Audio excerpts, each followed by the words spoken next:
The grand arena of the Draconid Empire's War Dragon Academy buzzed with anticipation. Today was the day that came once every solar cycle, the bonding ceremony. Warriors from every corner of the galaxy had traveled here, each one hoping to be chosen by one of the newly hatched war dragons. These weren't ordinary creatures. They were living weapons, bred and refined over 10,000 years to be the perfect instruments of war. Their scales could deflect plasma fire. Their claws could tear through starship hulls. And most importantly, they chose their riders through some kind of psychic connection that nobody fully understood. Katie Bennett stood in line with the other candidates, trying not to feel completely out of place. She was the only human in a crowd of alien warriors who looked like they could crush steel with their bare hands. To her left stood a massive insectoid warrior from the Vrax Collective, its 4 arms covered in ceremonial battle scars. To her right, a Kravan mercenary casually sharpened his claws, each one longer than Katie's fingers. These beings had been fighting wars since before humans even invented the wheel. The reptilian Draconid trainers walked among the candidates, checking credentials and making notes on their data tablets. When they reached Katie, one of them stopped and stared. Then he started laughing. Not a polite chuckle but full mocking laughter. His companion joined in. Soon, several of the alien warriors were glancing at her and making comments in languages she didn't understand. She didn't need a translator to know they were jokes at her expense. Humans had only achieved faster-than-light travel 15 years ago. In galactic terms, that made them babies. Newcomers. Nobodies. The fact that Katie had even been allowed to attend this ceremony was probably some kind of diplomatic courtesy. Nobody expected her to actually bond with a dragon. Commander Vorith stood on the elevated platform overlooking the arena. He was old by Draconid standards, his scales dulled by age and marked by countless battles. He'd been training dragons and riders for over 3 centuries. When his eyes passed over Katie, she saw his expression, a slight smile, the kind you'd give to a child pretending to be a soldier. He thought this was amusing. Entertaining even. The human girl who thought she could bond with a war dragon. The massive doors at the far end of the arena began to open. The crowd went silent. This was it. The first dragon was about to enter. It came through slowly, cautiously. The dragon was young, barely the size of an earth horse, though Katie knew it would grow to be as large as a commercial airliner. Its scales were silver, catching the light like polished metal. But what struck Katie most were its eyes. They were ancient somehow, carrying an intelligence that seemed far older than the dragon's young body. The dragon began its walk down the line of candidates. This was how it worked. The dragon would examine each warrior, sensing something through that mysterious psychic connection. Strength, courage, warrior spirit. Whatever it was looking for, only the dragon knew. It stopped in front of the Vrax warrior. The insectoid straightened, preparing for the bond. The dragon stared for a long moment, then moved on. The Vrax's antennae drooped in disappointment. Next was a decorated Kravan champion. Surely this one would be chosen. The dragon looked at him, tilted its head, and continued walking. One by one, the dragon rejected every candidate.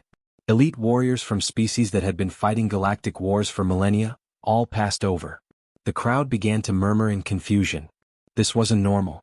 Young dragons were eager to bond. They should have chosen someone by now. Then the dragon reached Katie. She stood perfectly still, trying to control her breathing. The dragon's eyes locked onto hers. She felt something in her mind, not words exactly but a feeling. Curiosity. Recognition. Something else she couldn't quite name. The entire arena went silent. You could have heard a pin drop. The dragon took another step toward her. Then it did something that made Katie's heart skip a beat. It sat down. Not in a crouch, ready for combat like dragons did with their riders. It sat completely down the way a dog sits. Its massive head lowered until it was level with Katie's, almost touching her chest. Katie's hand moved on instinct. She reached out and touched the dragon's snout. It was warm. The dragon's eyes closed and she felt a wave of emotion through their connection. Relief, happiness, safety. On the platform, Commander Voritha's amused smile had vanished completely. His mouth was open, his data tablet forgotten in his hand. The other trainers were frozen, staring at the scene before them in absolute shock. In 10,000 years of breeding war dragons, in centuries of bonding ceremonies, this had never happened. War dragons didn't sit like pets. They didn't lower themselves to their riders. They chose warriors as battle partners, not as companions. But this dragon had just chosen Katie. And from the way it was looking at her, it hadn't chosen a warrior at all. It had chosen family. The morning after the bonding ceremony, Katie was escorted to the neural link testing facility. This was standard procedure for all new Dragon Rider pairs. The test would measure combat synchronization, tactical response patterns, and battle readiness. It was supposed to be a formality. Every war dragon that had ever bonded showed the same results. Aggressive instincts, weapon system activation, warrior protocols engaging like clockwork. They placed Katie in a chair surrounded by scanning equipment while Unit 7749, that's what they officially called her dragon, stood in the center of the room. The technicians attached neural sensors to both of them. Commander Vorith watched from behind a glass partition, along with several high-ranking Draconid military officials who'd come specifically to see this unusual pairing. The test began. Katie felt the connection with the dragon strengthen, like a door opening in her mind. She could sense its emotions more clearly now. Through the glass, she saw the technicians staring at their displays with confused expressions. They started tapping their screens, recalibrating equipment, running diagnostics. Something was wrong. One of them turned to Commander Vorith and spoke in the Draconid language.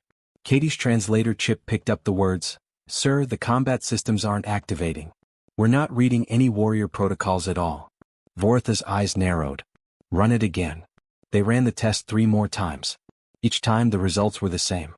Where there should have been aggressive response patterns and tactical combat algorithms, the scanners showed something completely different. Pack bonding indicators. Protective instincts. The kind of readings you'd see between a mother and child, not between a weapon and its wielder. The room beyond the glass erupted in chaos. Draconid officials were shouting. One of them slammed his fist on the console. Katie couldn't make out all the words, but she caught phrases like contaminated, defective, and waste of resources. Commander Vorith's expression had turned from curiosity to something darker. Anger maybe. Or disappointment. They pulled Katie out of the testing chamber and into a conference room. 6 Draconid officials sat across from her, their reptilian faces cold and hostile. The one in the center spoke, his voice sharp. "Miss Bennett, your presence has damaged a military asset valued at 17 million galactic credits. Unit 7749 was bred from championship bloodlines. It should have bonded with a warrior. Instead, it has imprinted on you as if you were its clutch mother. This bond is worthless for military purposes." Katie started to speak, but he cut her off. "We demand your immediate removal from the program. The bond will be broken, and Unit 7749 will be reconditioned." "You can't just," Katie began. "We can and we will," another official interrupted. "You've ruined years of careful breeding." But breaking the bond turned out to be harder than they expected. When they tried to separate Katie from the dragon, Unit 7749 became violent. It destroyed 2 reinforced containment cells. It refused to eat. It attacked any handler who came near it except Katie. After 3 days, the dragon had lost dangerous amounts of weight and was showing signs of severe psychological distress. The Draconids were forced to bring Katie back. The moment she entered the dragon's holding area, Unit 7749 calmed down. It pressed its head against her, making soft sounds that reminded Katie of a cat purring. Through their bond, she felt waves of relief washing over the dragon. It had thought she was gone forever. The officials brought in exobiologists and xenopsychologists. They dug through ancient records, searching for any precedent. After 2 more days of research, they delivered their verdict in another tense meeting. The dragon has formed a familial imprint. This is extremely rare, but not unheard of in wild dragon species before domestication. However, it has never occurred with modern war dragons in over 10,000 years of breeding. Commander Vorith sat at the head of the table, his fingers pressed together. What's causing it? The lead scientist, a thin draconid with pale scales, pulled up holographic data. We believe it's the human's neurochemistry. Humans produce unusually high levels of oxytocin and have documented tendencies to form emotional bonds with other species. Something about Miss Bennett's presence, her pheromones, her emotional patterns, perhaps even her thought processes, has triggered dormant genetic sequences in Unit 7749. Dormant sequences? Vorith asked. Before war dragons were war dragons, they were simply dragons. Companion animals to our ancestors before we bred them for combat. That genetic memory still exists, buried deep. The human has awakened it. One of the officials leaned forward. Can it be reversed? The scientist's pause told Katie everything she needed to know. Not without destroying the dragon's mind entirely. The room fell silent. Finally, Commander Vorith spoke, his voice heavy with resignation. Miss Bennett, you have 7 days. 1 week to prove this bond has any military value whatsoever. If you cannot demonstrate combat effectiveness, Unit 7749 will be terminated and you will be expelled from the program. Katie felt like she'd been punched in the stomach. Through her bond with the dragon, she felt its fear. Unit 7749 didn't understand the words, but it understood the emotions in the room. Anger, disappointment, threat. Katie reached out through their connection, sending feelings of calm and safety. But inside, her own fear was growing. She had 7 days to teach a baby dragon to be a weapon or they would kill it. And the dragon trusted her completely, looking at her like she could protect it from anything. She had no idea how to save them both. The first day of combat training was a complete disaster. Katie stood in the training arena while Commander Vorith barked instructions from the observation deck. The exercise was simple. Unit 7749 was supposed to destroy a series of practice targets using its fire breath. Basic stuff. Every dragon could do this by their second day of training. Unit 7749 refused to even try. Katie could feel the dragon's confusion through their bond. It didn't understand why it should attack the targets. They weren't threats. Nobody was in danger. The whole concept seemed to puzzle it. When Katie tried to encourage it, the dragon just looked at her with those ancient eyes as if asking, "Why would I do that?" The second day wasn't any better. They tried aggression drills, simulated enemies that the dragon was supposed to engage. Unit 7749 positioned itself in front of Katie instead, creating a protective barrier with its body. When the dummy targets got too close, the dragon pushed Katie behind it and growled at the training equipment. "It's defending you instead of attacking," one of the trainers shouted in frustration.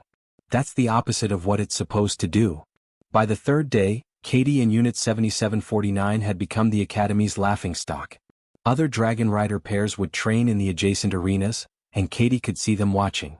A massive Kraven warrior and his red-scaled dragon performed devastating aerial combat maneuvers, fire and plasma lighting up the sky. A Vrak soldier and her dragon executed perfect synchronized attacks that could level a building in seconds. They'd glance over at Katie struggling to get her dragon to even approach a practice target, and she could see the contempt in their eyes. One Kraven warrior made a point of walking past her during a break.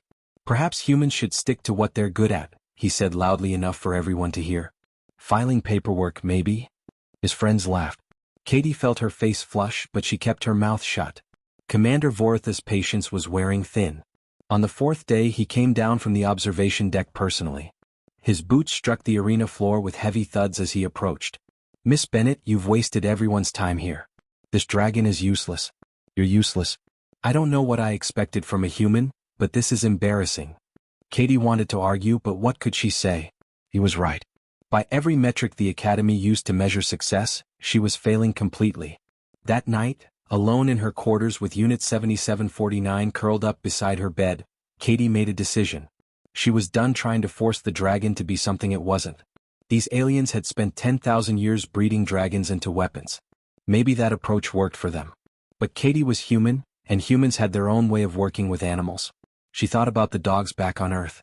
The horses. The dolphins that the Navy worked with. Humans didn't break animals into submission. They built partnerships based on trust, patience, and mutual respect.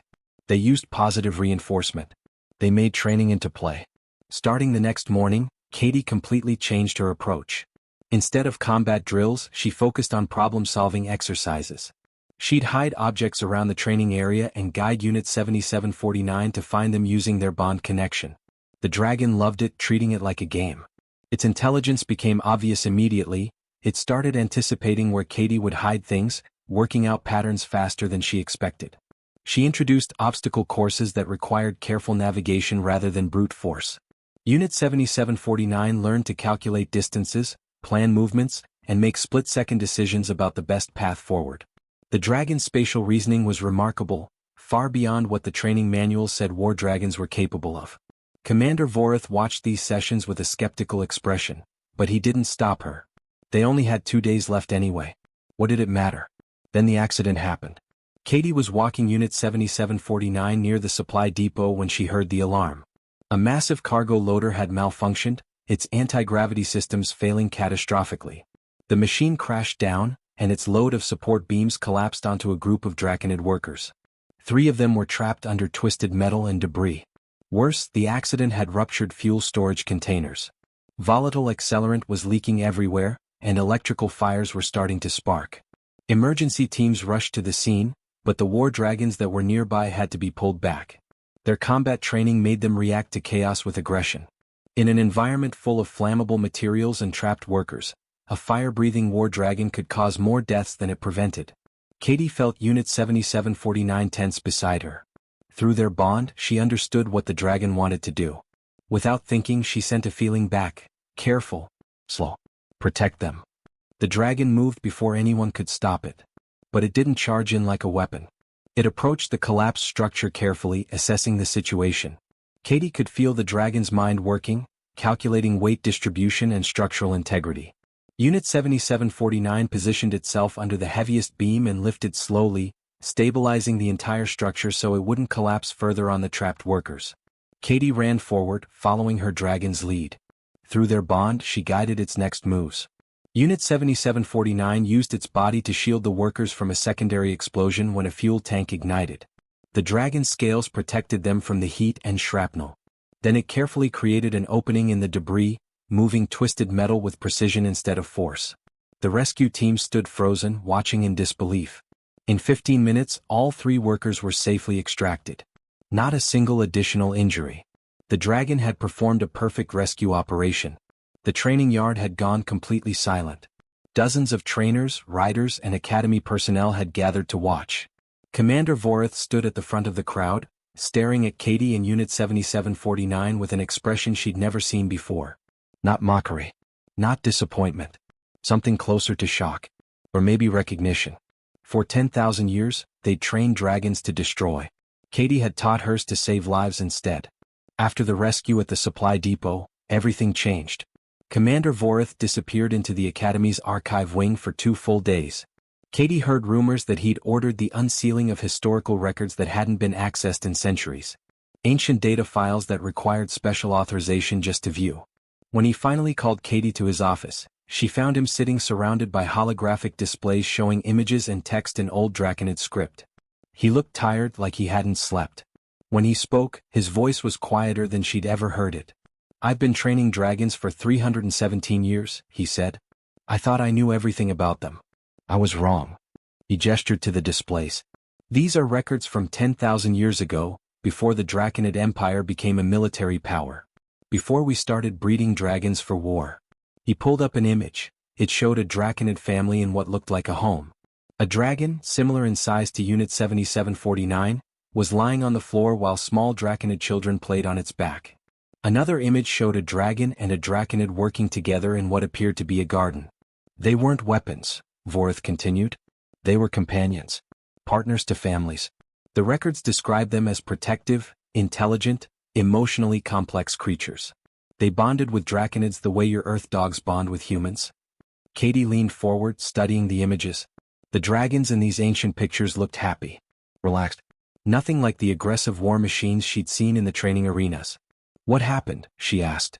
Vorith's expression darkened. "War happened. Our ancestors needed weapons, so they made them. Selective breeding over thousands of generations. Psychological conditioning from the moment they hatch. We turned companions into living missiles." He paused, looking at Unit 7749 through the office window. The dragon was waiting outside, never far from Katie. "We buried what they used to be. But we didn't erase it. That original nature is still there, hidden in their genetics." He pulled up more data: genetic scans, brain chemistry analyses, behavioral comparisons. Your human neurochemistry, your bonding hormones, your emotional patterns, somehow bypassed 10,000 years of conditioning. You triggered dormant genetic sequences that we thought were extinct. Unit 7749 didn't break. It remembered. Katie felt a chill run down her spine. So all war dragons could be like this? Potentially, Vorith said. That's what terrifies the High Command. And terrified they were. The Academy erupted into factions within days. Traditional military commanders demanded Katie's immediate expulsion.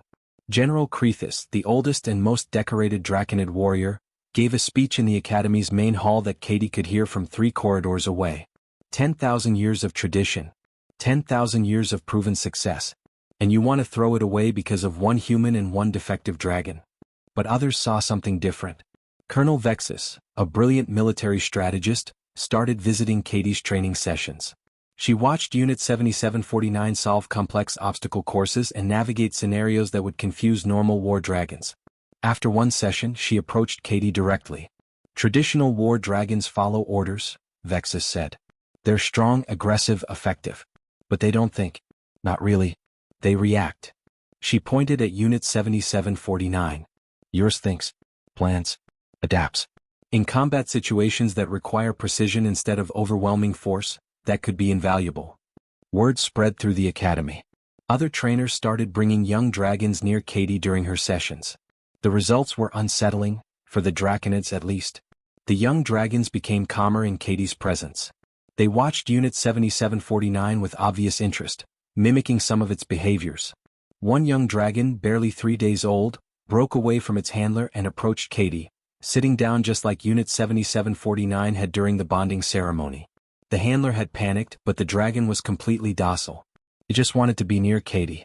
"She's awakening something in them," one of the xenobiologists reported to Commander Vorith. "The younger they are, the more susceptible they seem to be. It's like she's reminding them of what they're supposed to be." The High Command couldn't ignore this anymore. They called an emergency council meeting. Katie wasn't allowed to attend, but Commander Vorith came to her quarters afterward to deliver the verdict. "They've arranged a test," he said. "A demonstration before the ruling council. You and Unit 7749 will face off against a traditional warrior pair in simulated combat." Katie's stomach dropped. "Commander, we can't. Unit 7749 won't fight like." He held up a hand. "It's not standard combat. It's a hostage rescue scenario in urban terrain. Civilians trapped in a damaged building with hostile forces present. Your approach versus the traditional approach. Precision versus power." Katie's mind raced. Why that scenario? Because Colonel Vexus argued that modern warfare isn't just about destruction anymore. She convinced them that if your method has value, it needs to prove itself in situations where traditional war dragons fail. Vorith's expression was unreadable. "This will be broadcast across the Empire. Military commanders from every world will be watching. If you succeed, everything changes. If you fail." He didn't need to finish. Katie knew what failure meant. "Who are we facing?" she asked. "Brutic the Relentless," Vorith said. 3-time champion of the war games. Him and his dragon, Scorith. They've never lost a combat scenario. Katie looked out the window at Unit 7749, who was playing with a training ball, tossing it in the air and catching it. Her dragon still acted like a puppy sometimes. And now they were supposed to compete against the most legendary warrior in the academy. The entire empire would be watching. The human way versus 10,000 years of tradition. Katie had 7 days to prepare. She had no idea if that would be enough. The day of the demonstration arrived. Katie stood in the prep area trying to calm her nerves. Through the walls, she could hear the crowd gathering in the massive arena. This wasn't just the academy anymore. The event was being broadcast across the entire Draconid Empire. Millions, maybe billions of beings would be watching. Unit 7749 pressed against her side. Katie had started calling him Sterling in private, though she hadn't told anyone yet. It seemed too personal, too important to share with people who still saw him as military equipment. Through their bond, she felt his nervousness mirroring her own. He didn't understand what was about to happen, but he knew it was important. The scenario was set up in a massive training complex designed to look like a war-torn city. There was a partially collapsed building with 12 simulated hostages inside, training dummies with sensors that would register if they were injured or killed. Hostile forces, controlled by AI, were positioned throughout the structure. The objective was simple: extract all hostages while neutralizing threats. 2 teams would run the scenario back to back. Whoever saved the most hostages with the least collateral damage would win. Brutic the Relentless entered the prep area across from Katie. He was enormous, even for a Kraven, at least 8 feet tall with muscles that looked like they'd been carved from stone. His dragon, Scorith, was a massive red beast covered in battle scars. They'd competed together in the war games for 15 years and never lost. Brutic looked at Katie once, snorted dismissively and turned away. The announcement came. Brutic and Scorith would go first. Katie watched on the monitors as they entered the scenario. The moment the simulation started, Scorith unleashed hell. The dragon smashed through the building's outer wall with pure force, debris flying everywhere. Brutic rode on its back, firing plasma weapons at every AI-controlled enemy target. They moved with terrifying speed and aggression. The hostage sensors started lighting up red almost immediately. Scoritha's fire breath ignited part of the structure. Falling debris crushed 2 hostages. An explosion triggered by Brutic's weapons took out 3 more. The dragon and rider eliminated every enemy in under 4 minutes, but when the dust settled, only 6 hostages had survived. The building was a smoldering ruin. The crowd's reaction was mixed. Some cheered the raw display of power. Others looked uncomfortable at the casualty count. Now it was Katie's turn. She and Sterling approached the scenario building. Katie took a deep breath and opened her mind fully to their bond. She felt Sterling's consciousness merge with hers more completely than ever before. They weren't separate anymore, they were thinking together. Sterling didn't crash through the wall. Instead, he carefully examined the structure, and Katie felt him analyzing it through their connection. He identified stress points, weak areas, and safe paths. Then he moved to a damaged section that was already compromised and gently widened it, creating an entrance that wouldn't cause further collapse. Inside, the AI enemies began attacking. Sterling moved in front of Katie immediately, but he didn't breathe fire wildly. He used his body as a shield, his scales deflecting incoming fire. Katie directed him through their bond, and Sterling understood instantly. He positioned himself to create safe corridors, allowing Katie to reach the first group of hostages. An explosion went off nearby, the AI triggering a defensive trap. Sterling wrapped his wings around Katie and 3 hostage dummies, absorbing the blast. The sensors registered 0 damage to the hostages. They worked through the building methodically. Sterling's intelligence shone through. He predicted where enemies would appear based on tactical positioning. When one corridor was too dangerous, he used his tail to create an alternative path through weakened walls. Katie coordinated everything, her tactical planning combining with Sterling's physical capabilities. When AI enemies got too close, Sterling didn't go into a rage. He stayed controlled, precise. He'd pin enemies without killing them when possible, or eliminate them with focused strikes that didn't cause collateral damage. Every move was calculated. 23 minutes later, they emerged with all 12 hostages. Every single sensor registered green. Even the enemy combatants that Sterling had only disabled, not killed, counted in their favor for showing restraint. The arena was dead silent. Katie looked up at the observation deck where the ruling council sat. Commander Vorith was standing now, staring down at her with an expression she couldn't quite read. Then the old warrior did something unprecedented. He left the observation deck and came down to the arena floor. The crowd watched in confusion as he approached Katie. For a long moment he just looked at her and Sterling. Then he spoke, his voice amplified so everyone could hear. 317 years, he said. That's how long I've trained war dragons.